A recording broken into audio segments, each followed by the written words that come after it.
Антикварная лавка, расположенная в центре Сухума, издалека приковывает взгляд. Ее витрины уставлены необычайно красивыми предметами старины. Хозяйка магазина Лиана Моргани не так давно пополнила свою коллекцию еще одним уникальным экземпляром. На одном из московских аукционов она приобрела редкий столовый набор, которому больше 100 лет. В начале 20 века он красовался в витрине магазина известного предпринимателя Минкова в сухумской гостинице «Ориенталь». Предмету много лет. Это период где-то 1908 год, 1917 год по клеймам. Это серебро братьев Грачевых. Тут находится нож для масла и для сыра. Предмет абсолютно оригинальный и аутентичный. Вот посмотрите, бархат выцвел по ножу для масла. История этого ценного экземпляра до конца неизвестна. Набор долгие годы находился во Франции, потом был перевезен в Россию и вот, наконец, вернулся в Абхазию. Уникальность этой вещи еще и в том, что сохранился деревянный футляр с маркой известного в те годы торгового дома Минков, который продавал столовое серебро, часы и ювелирные изделия. Я могу сказать, что он бесценный, потому что он единственный. Второго такого, я думаю, что нет.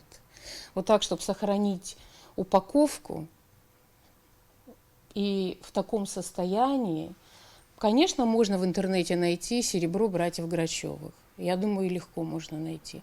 Но вот так, чтобы это было в упаковке Минкова Сухум, я не находила. Вот я первый раз это вижу. Такой предмет, конечно, должен быть в музее.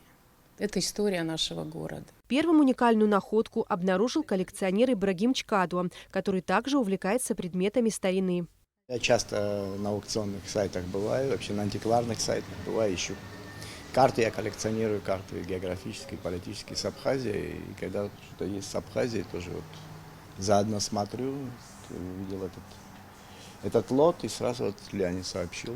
Эта вещь попала в Абхазию, это очень хорошо, когда вот такие вещи собираются здесь. Я часто вот говорю своим тоже, кто что собирает, коллекционерам, чтобы они вот имели возможность. Кто-то гравюру собирает, кто-то вот как Лика собирает такие предметы быта. То есть с учетом того, что мы архивы утратили и очень много вообще потеряли в войну, и открылись возможности каких-то вещей, которые раньше невозможно было увидеть, то есть благодаря интернету и так далее. То есть можно, конечно, собирать коллекции, вот то, что связано с Абхазией, как-то наращивать это все. Кроме новоприобретенного экземпляра, в антикварной лавке множество других раритетных вещей. Картины, книги, статуэтки, столовые наборы из серебра и фарфора.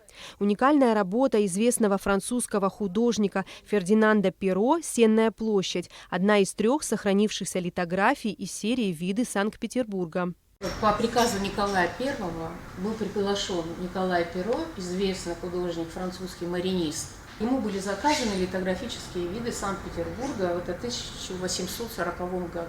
Старинные предметы искусства несут в себе культурную и историческую ценность. Восстанавливать утраченные архивы и коллекции означает бережно относиться к своей истории и сохранять ее для потомков. Эсма Голанзе, Алексей Баструков, Абхазское телевидение.